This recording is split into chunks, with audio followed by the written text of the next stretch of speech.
news tonight, Tinubu's ministerial nominees face Senate screening as Akpabio says taking a bow does not mean confirmation.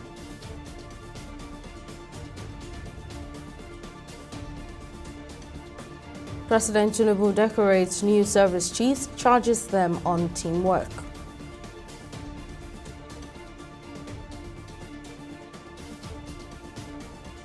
And Tinubu to address Nigerians in nationwide broadcast at 7 p.m. Monday.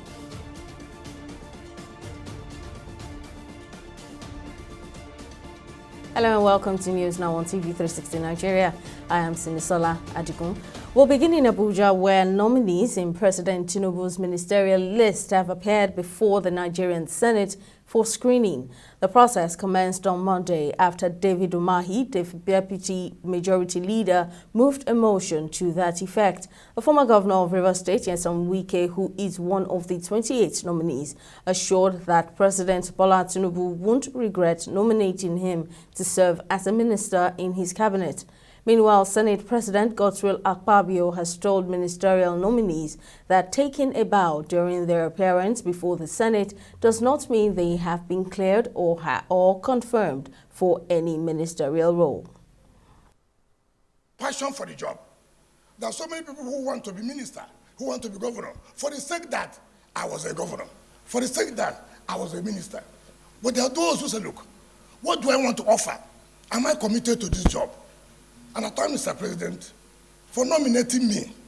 I believe, knowing how hungry Mr. President is to solving the problems of Nigeria, we have no choice but to give him that required support. And I can assure you, if I'm confirmed, in whatever capacity, Mr. President will not regret nominating me. Thank you, and God bless you. A true reflection of the feelings of most members of these hallowed chambers. We believe strongly that we must continue to identify with our constituents that sent us here. But we must also advise the press that when we discuss issues like this, they should know that we are part and parcel of the society. We should not be misquoted.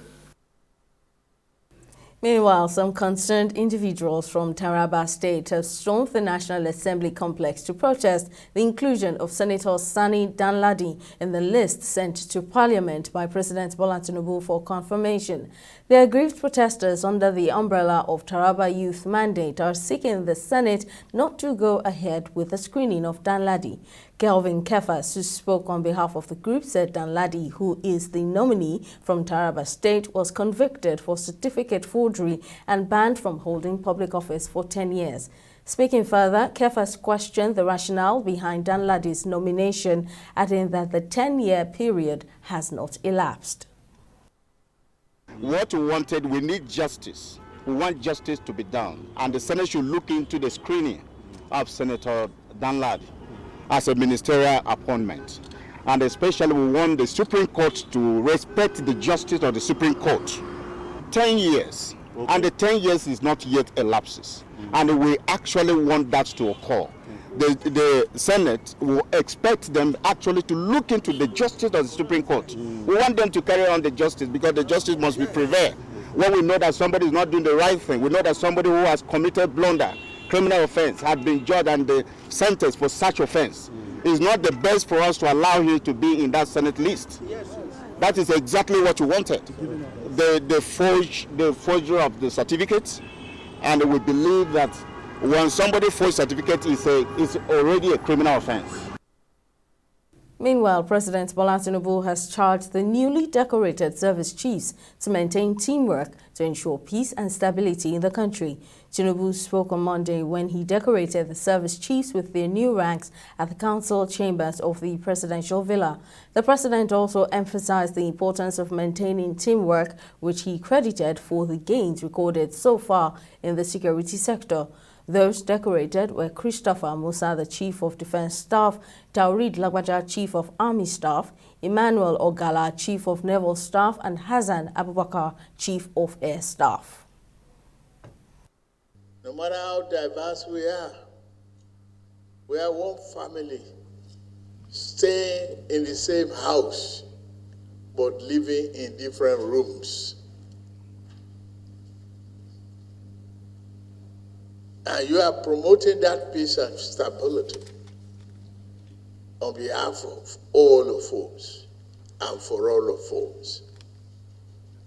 May God Almighty grant you peace, progress, and success in all your life endeavors.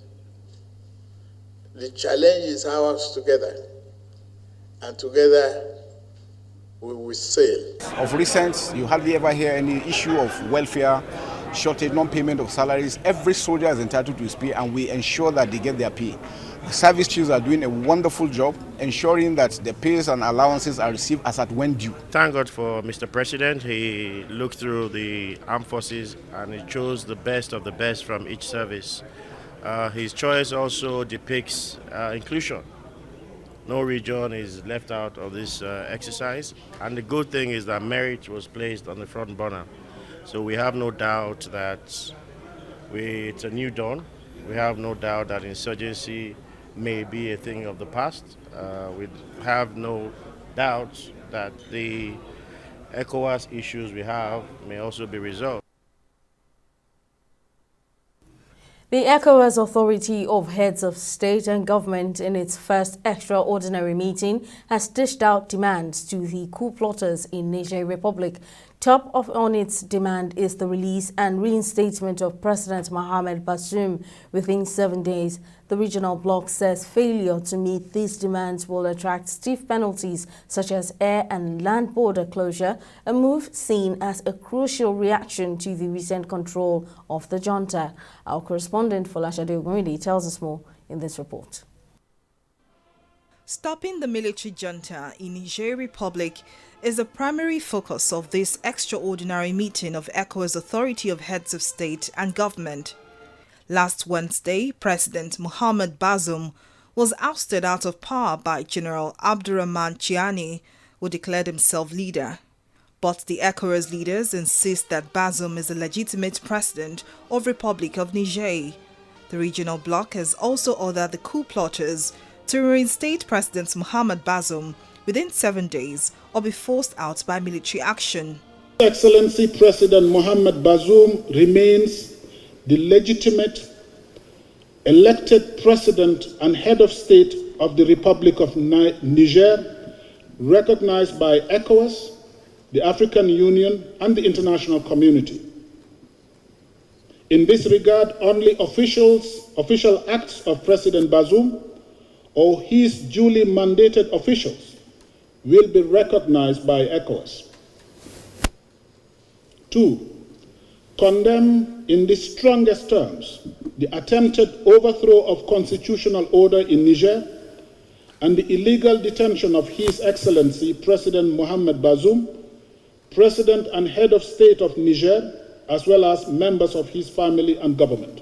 As consequence for disrupting the democratically elected government, Omar Touré, president of ECOWAS Commission, in a communique ruled a list of sanctions on the coup plotters, including a no-flight zone on Niger Republic. Closure of land and air borders between ECOWAS countries and Niger. 2. Institution of ECOWAS no-fly zone on all commercial flights to and from Niger.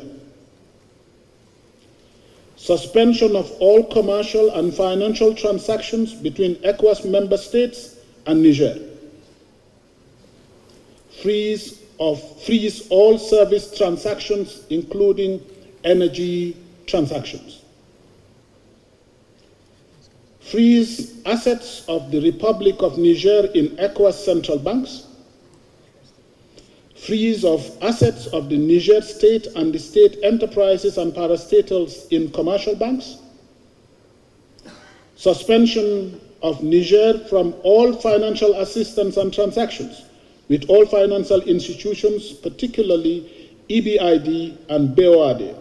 Chairperson of the ECOWAS Authority of Heads of State and Government, President Bola Tinubu, expressed in strong terms his displeasure over the coup in Niger Republic, urging ECOWAS members to stand in unity against threats to democracy.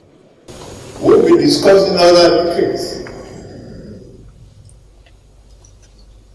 just let's cast the mind back.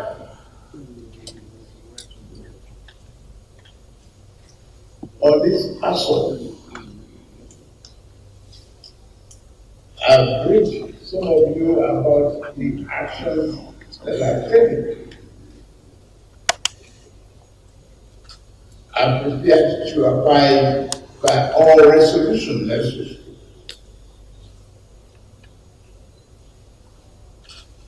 to respond to this assault and to make sure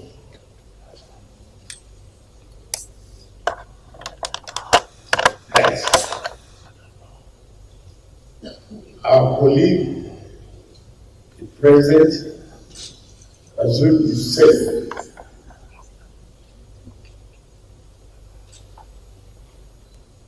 And that democracy is restored in the Niger Republic.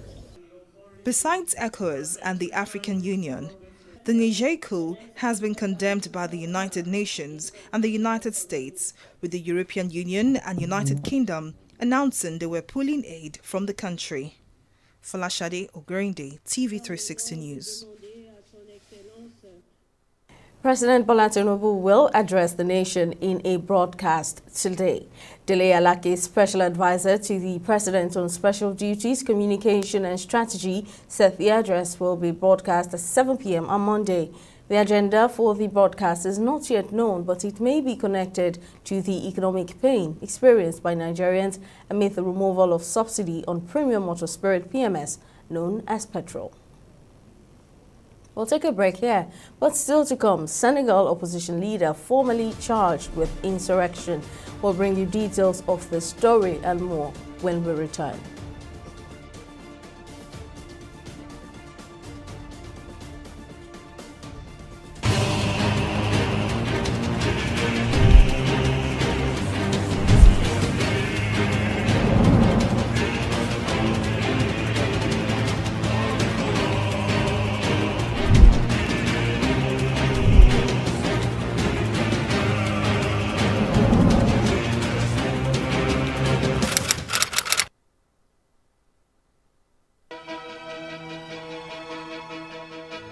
Opinions are free, facts are sacred, but truth is universal.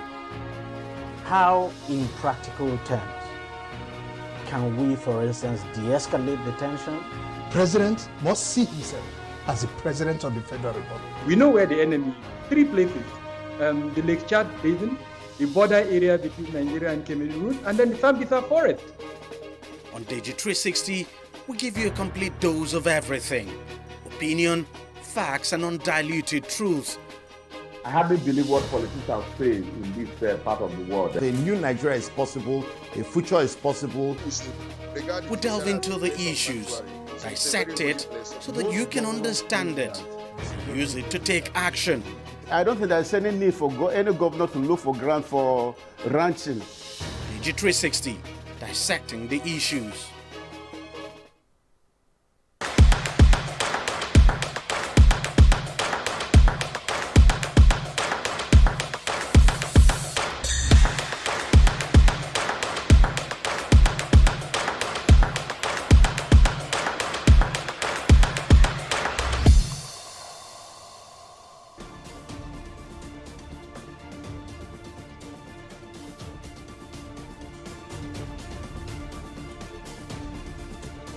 Welcome back. Here's a recap of some of our top stories tonight. The Senate has screened the first batch of ministerial nominees forwarded by President Bola Tinubu. The process commenced on Monday after David Umahi, Deputy Majority Leader, moved a motion to that effect. Former Governor of Rivers State, Nyesom Wike, who is one of the 28 nominees, assured that President Bola Tinubu wouldn't regret nominating him to serve as a minister in his cabinet.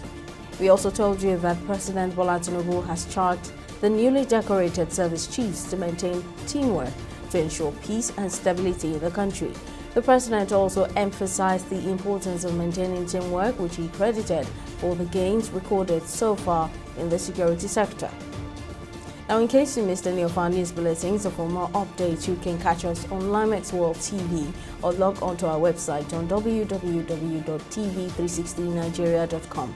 You can also follow us on our social media platforms on Twitter, Instagram, and YouTube at TV360 Nigeria. On Facebook, we're at TV360 Online. In the last 3 years, we have built a multi-purpose center, which is the envy of all in our constituency. And I can tell you that the people who are living there are already enjoying it. Guy, do you think what this man just said is true? See, I seriously doubt. I'm sure it's one of those their silly lies. Wait, do you know there's a way to find out if these things he's saying is true or not? This is the Construct app. It gives people like us a sure way to track implementation of constituency projects. It gives valid and verified information on location of projects, amounts allocated, amount funded, the level of job done, and even the profiles of concerned legislators. You and I can post directly on this app. Are you serious? This is the Go-To app if you want to know how our Commonwealth is being expanded by the government. Wow. Let's even see if what this man said is true. Show me. The Construct app is developed by Other People Nigeria with support from USAID and is available on both Google Play Store and Apple Store.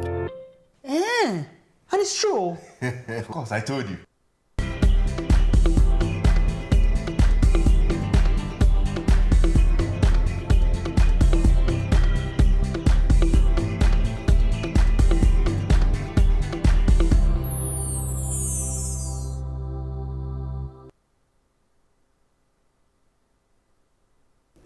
Welcome back. It's time for business news. Let's now join Mary Kanu, who is on standby.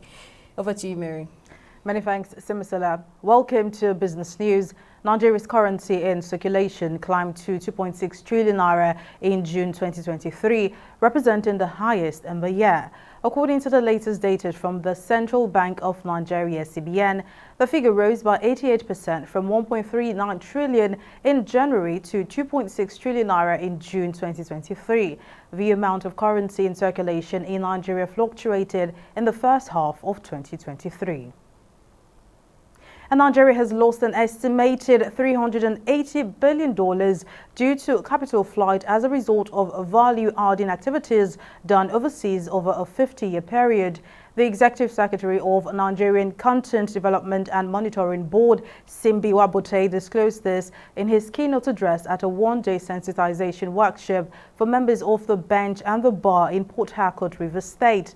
According to the association, in-country value retention hit 54% as of December 2022, surpassing the 42% target set, which implies that Nigeria now retains at least $10.8 billion of the $20 billion average annual spend of the oil and gas industry. We'll take a break here and return to the stock market report.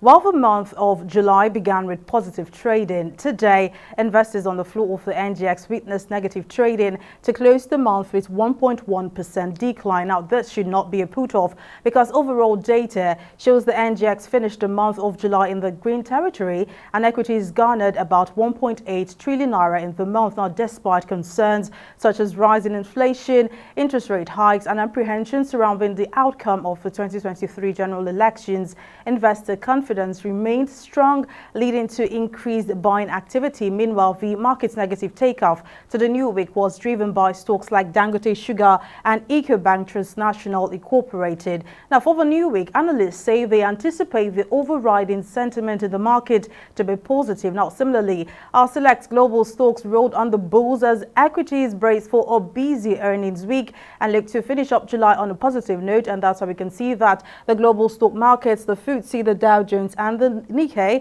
are all trading in a positive territory. That's the stock market report. Simisala, over to you now. Thank you very much, Mary, for the update. And on the international scene, Senegal opposition leader Ousmane Sonko has been formally charged with plotting an insurrection, criminal conspiracy, and other offenses 3 days after being arrested at his home and has been placed in custody. In a statement, on Monday, the country's communications minister said the government has also restricted access to internet services from Monday due to the spread of hateful messages on social media. 49-year-old Sonko, a presidential candidate and fierce critic of President Macky Sall, was charged and placed in custody after appearing before a judge on Monday and accused of stealing the mobile phone of a gendarmerie whose vehicle had broken down near the politician's home and issuing a subversive message on social media. Sonko, who was arrested at his home on Friday, has denied the charges, saying they were politically motivated. The public prosecutor on Sunday announced 7 new charges to be made against Sonko, including undermining state security, criminal association with a terrorist body, and theft. And in sports, the Super Falcons have qualified for the round of 16 at the ongoing Women's World Cup. The Nigerians booked the knockout ticket after a vital goalless draw against the Republic of Ireland at the Suncorp Stadium in Milton, Australia on Monday. With 4 points from the previous 2 games, Nigeria needed to simply avoid defeat against Ireland to progress to the knockout stage. Ireland's elimination from the competition had been confirmed after the 2-1 loss to Canada in their previous game. And still in sports, a focus on legacy has been a key theme underpinning the FIFA Women's World Cup, Australia and New Zealand 2023. Now, according to the FIFA referee Legacy Observers Program, hosting the Women's World Cup will benefit the local community through knowledge-sharing experiences. They will also work to inspire an entire generation, together with a further 74 female assistant referees and video match officials.